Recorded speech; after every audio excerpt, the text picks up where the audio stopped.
Hello students, welcome to the channel Vedantu NCERT solutions. मैं हूं आपकी मास्टर टीचर कनिका और आज हम सॉल्व कर रहे हैं chapter number 9 of your class 12 biology book, जिसका नाम है biotechnology principles and processes. Right, तो चैप्टर नंबर 9 है ये, biotechnology principles and processes. Question number 11 आज हम सॉल्व करेंगे।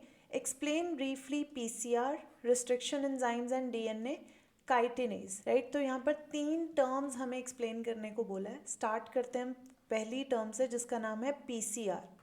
PCR stands for polymerase chain reaction. Right, सबसे पहले हमें फुल फॉर्म पता होनी चाहिए। पीसीआर का मतलब होता है polymerase chain reaction.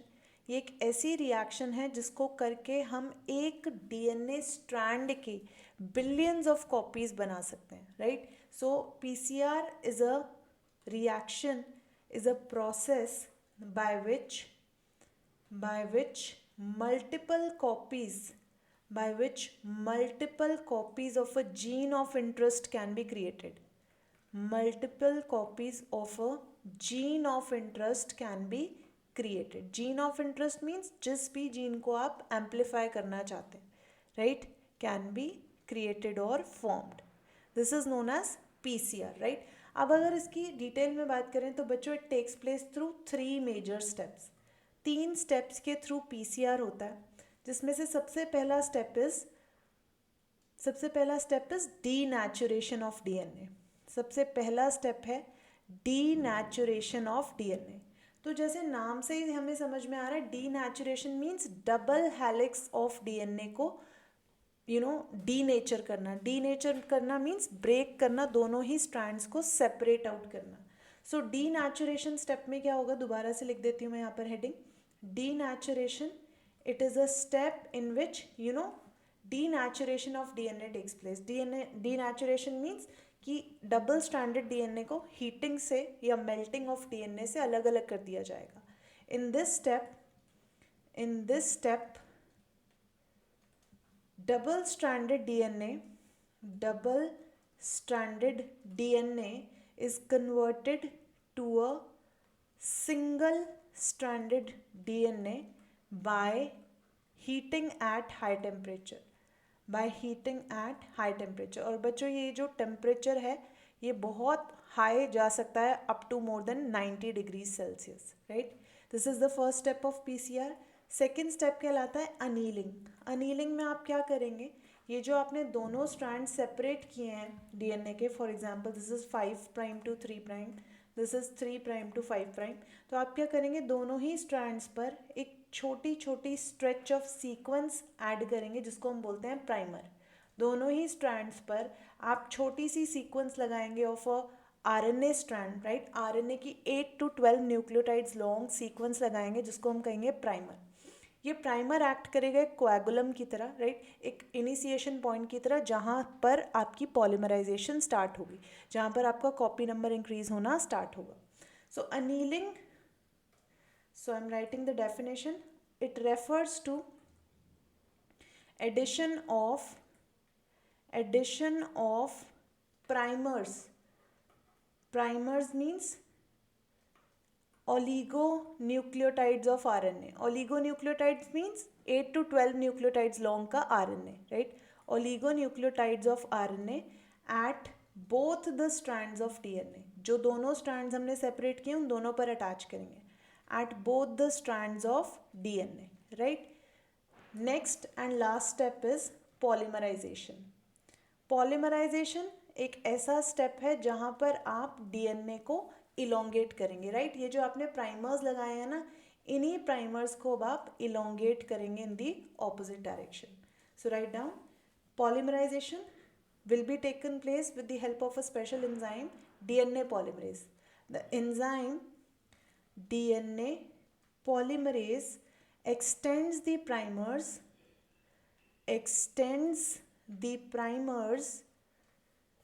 using the nucleotides of the DNA. DNA के ही न्यूक्लियोटाइड्स यूज करके इसको एक्सटेंड करेगा. Using the nucleotides of DNA provided in the reaction and using it as a template, right. तो डीएनए के न्यूक्लियोटाइड को एक template की तरह यूज़ करके ये एंजाइम के ये प्राइमर जो है एक्सटेंड हो जाएंगे with the help of these enzymes. तो एट द एंड क्या होगा बच्चों, दैट जब आप पीसीआर का प्रोसेस कर लेते हैं, अगर आप इस प्रोसेस को बार बार रिपीट करें तो सेगमेंट ऑफ डीएनए जो है ऑलमोस्ट बिलियन टाइम्स भी जो है वो मल्टीप्लाई किया जा सकता है, right. So bye repeating the process of PCR, by repeating the process of PCR, by repeating the process of PCR, the segment of DNA, the segment of DNA can be amplified, amplified means इसका copy number increase कर सकते हैं, can be amplified by around billion times, okay।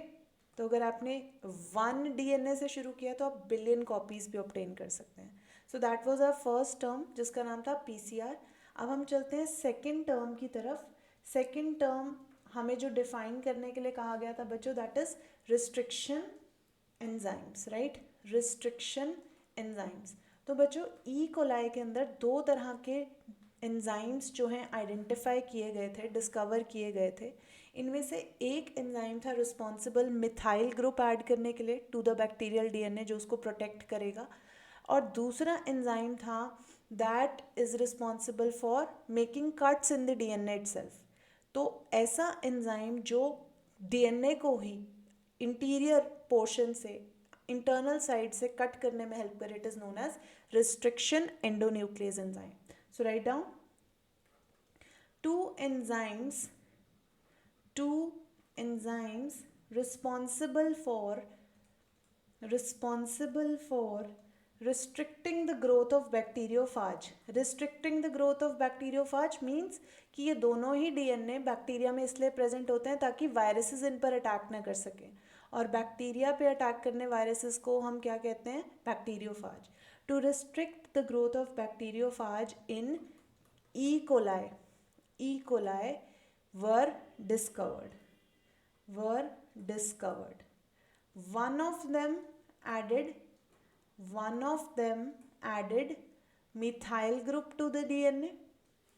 One of them added methyl group to the DNA. The other was responsible for making cuts, right? The other known as restriction endonuclease. The other known as restriction endonuclease enzyme binds to the DNA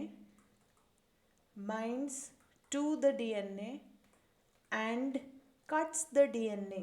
cut लगाएगा, right, each of the 2 strands पे at a specific site, and cuts the 2 strands of DNA at specific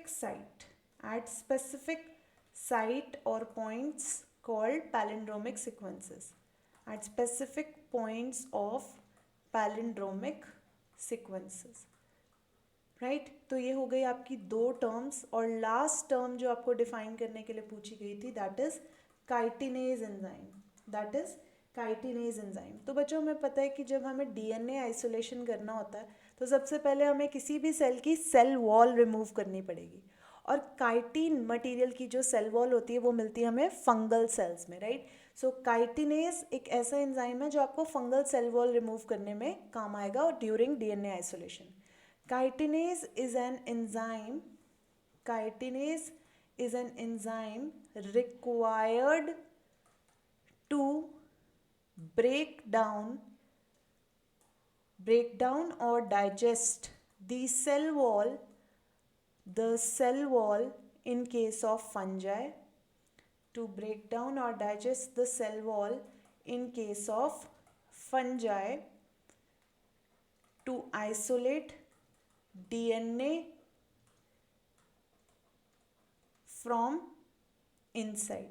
तो सबसे पहले बच्चों as you know cell wall remove करेंगे, उसके बाद cell membrane को कोई डाइजेशन के थ्रू ब्रेक डाउन करेंगे लाइपेज एंजाइम के थ्रू प्रॉबेबली, और उसके बाद न्यूक्लियस में एंटर करेंगे जहाँ पर डीएनए पड़ा होगा along with certain RNA molecules, right, उनको भी रिमूव करना पड़ेगा along with some protein molecules, right. तो आरएनए, प्रोटीन्स, मेम्ब्रेन को रिमूव करना, ये सब उसके बाद बाकी बच जाएगा। लेकिन सबसे मेन काम है वो है काइटिनेज एंजाइम का in case of fungi to break down the cell wall. So I hope आपको ये सारी टर्म्स क्लियर हो गई इस क्वेश्चन में जो भी पूछी गई थी। I hope the solution is all clear to you. If it is so, hit the like button, share this session and remain subscribed to channel Vedantu NCERT Solutions 11th and 12th. I'll see you next time. Take care.